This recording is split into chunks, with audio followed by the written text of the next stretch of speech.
जो लोग ये समझते हैं कि सऊदीया में पानी तेल से भी सस्ता है, तो ये उनकी खामख्याली है। या तो वो सऊदीया में आए नहीं, या फिर उनकी इन्फॉर्मेशन बहुत पुरानी है। यहाँ पे पानी की बोतल जो आपको तकरीबन 1 रियाल से सवा रियाल तक मिल जाती है, लेकिन जो पेट्रोल है वो तकरीबन सवा 2 रियाल तक है। तो इसका मतलब है कि तेल जो पेट्रोल है पानी से ऑलमोस्ट डबल है।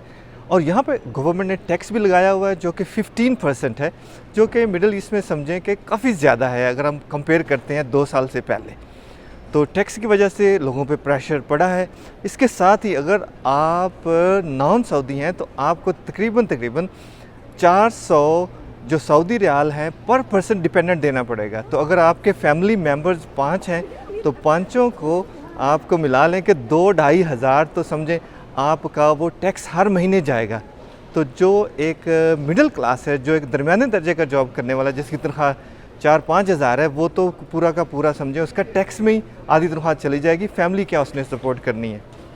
तो जो एग्जीक्यूटिव पोजीशन पे अच्छी तनख्वाहें हैं, 15-20 हज़ार आपकी सऊदी रियाल तनख्वाह है, तो फिर ठीक है, फिर आपका सिस्टम जो है ना वो ठीक चल जाएगा। चलें, अपना बड़ा ख्याल रखें। अल्लाह हाफ़िज़।